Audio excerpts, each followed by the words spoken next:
6 अगस्त 1945 को बेहद ही खूबसूरत सुबह थी। आसमान बिल्कुल साफ था, हल्की हल्की धूप थी। लोग अपने काम पे जा रहे हैं, छोटे छोटे खिलखिलाते बच्चे अपना स्कूल जा रहे हैं, महिलाएं घर का काम कर रही है। तभी एक सायरन बजता है। आसमान में अमेरिका का B-29 बॉम्बर अप्रोक्स 8:15 पर जापान का हिरोशिमा पर एटॉमिक बम गिराता है।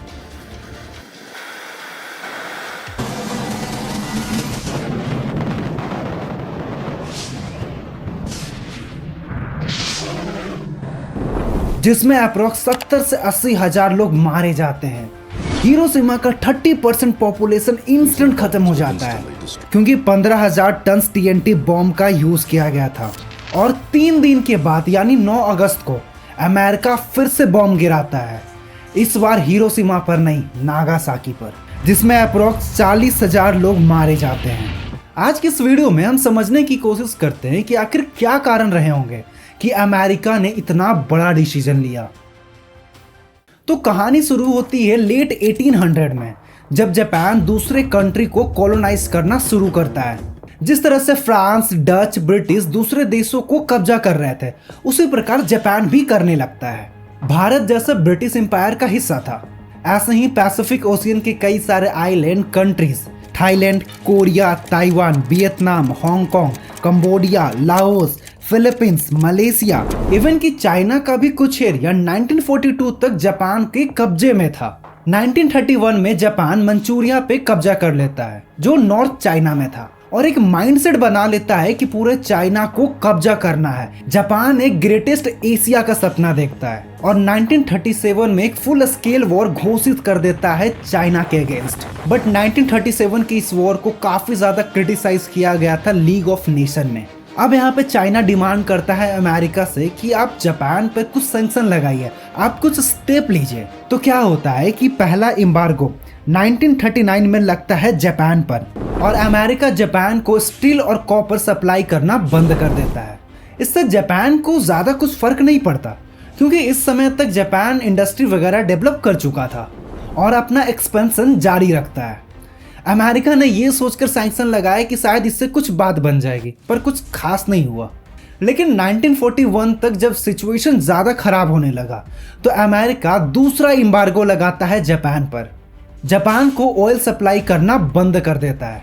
और सबसे मजेदार बात तो ये है कि जापान का 80% ऑयल अमेरिका से आता था। अमेरिका जापान को कहता है कि तुमने जितने भी कंट्रीज को कॉलोनाइज किया है वहां से अपना मिलिट्री हटाओ, उसके बाद हम ऑयल सप्लाई करेंगे। ऑयल उस समय काफी ज्यादा इसेंशियल रोल प्ले करता था क्योंकि military equipment like ships, plane, tank and other vehicle तेल से ही चलते थे।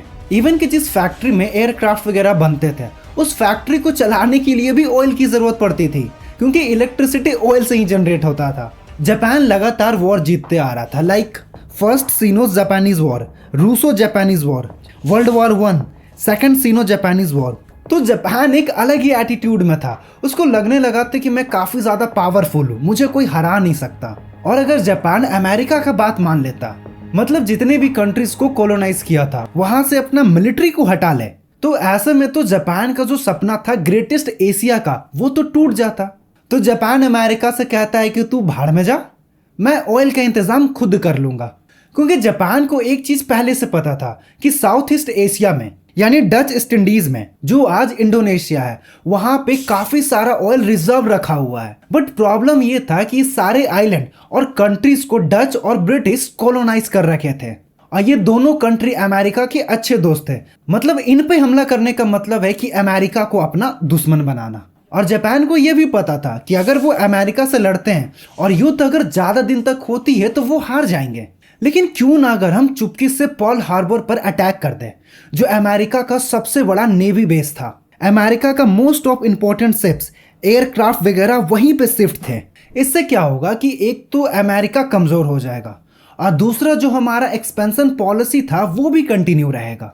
और 7 दिसंबर 1941 को सुबह के 8 बजे जापान का लगभग 100 फाइटर प्लेन अमेरिका का नेवी बेस पहुंचता है और पर्ल हार्बर बेस को पूरी तरह डिस्ट्रॉय कर देता है।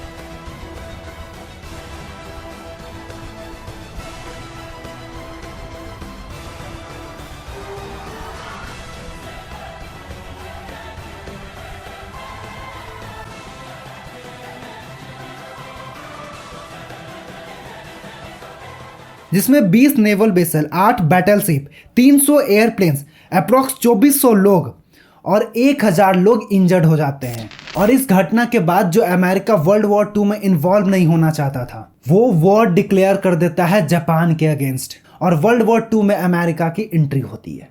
I ask that the Congress declare that since the unprovoked and dastardly attack by Japan on Sunday, December 7th, 1941, a state of war has existed between the United States and the Japanese Empire.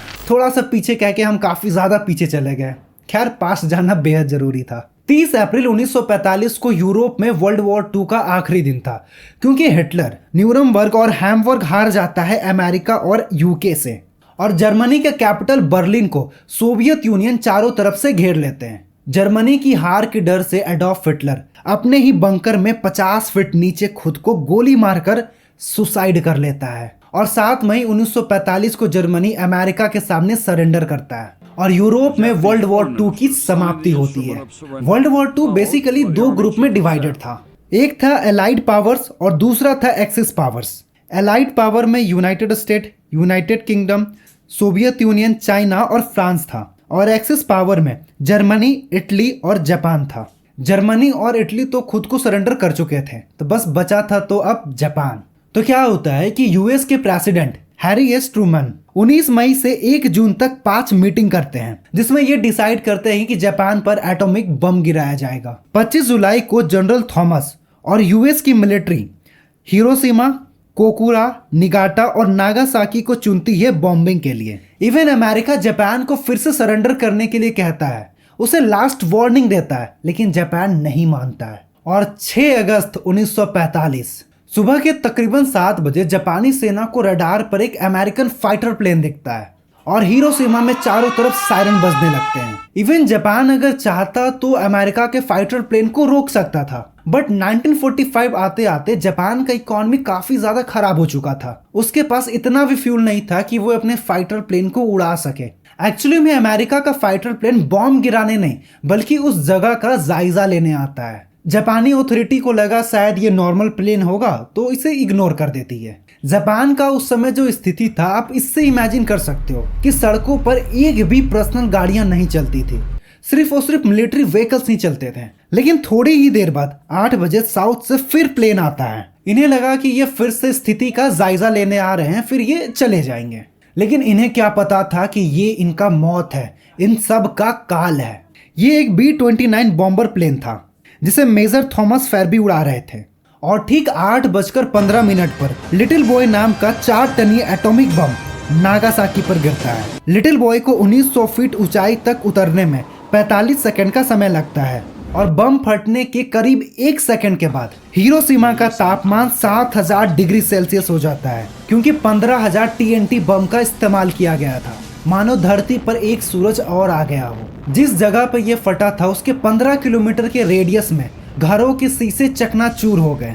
हर तरफ जहरीले काले बादल छा गए। 3,43,000 आबादी में 70,000 लोग तुरंत मारे गए, और साल के आखिर तक ये आंकड़ा 1 लाख पार कर गया। 14 साल के फूजी 6 अगस्त के दिन धमाके वाली जगह से कुछ ही दूर पर थे।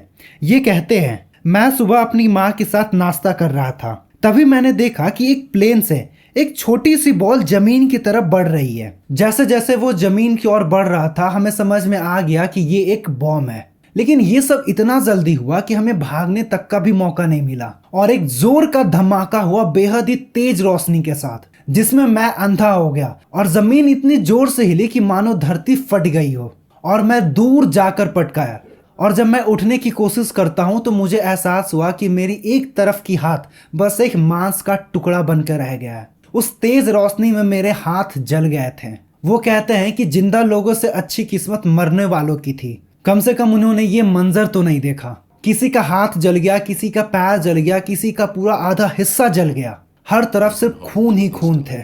हिरोशिमा की 1/3 आबादी को इतनी बेरहमी से मौत के घाट उतारने के बाद अमेरिका के राष्ट्रपति हैरी ट्रूमैन अमेरिका के सैन्य ताकत पर गर्व कहते हुए कहते हैं, वो कहते हैं कि हमारे विमानों ने दुश्मन पर बम गिराया, जिसके कारण दुश्मन देश में काफी तबाही हुई है। A short time ago, an American airplane dropped one bomb on Hiroshima and destroyed its usefulness to the enemy. That bomb has more power than 20,000 tons of TNT. The Japanese began the war from the air at Pearl Harbor. They have been repaid manyfold, and the end is not yet. With this bomb, we have now added a new and revolutionary increase. इतने लोगों के जान जाने के बाद भी उन्हें थोड़ा सा भी अफसोस नहीं होता है। और फिर से यानी 3 दिन के बाद 9 अगस्त को अमेरिका फिर से जापान पर परमाणु हमला करता है। इस बार हिरोशिमा पर नहीं बल्कि नागासाकी पर। एक्चुअली में ये सेकंड बॉम्ब कुकुरा में गिरना था, बट मौसम खराब होने की वजह से सिटी चेंज करना पड़ा। 11 बजे के आसपास B-29 बॉम्बर प्लेन से एटॉमिक बम, जिसका नाम फैट मैन था, जो 21,000 टन TNT का था, और ये फैट मैन 11:02 में 500 मीटर ऊंचाई पर फटता है, जिसमें 40,000 लोग मारे जाते हैं। 40% इमारतें नष्ट हो गई।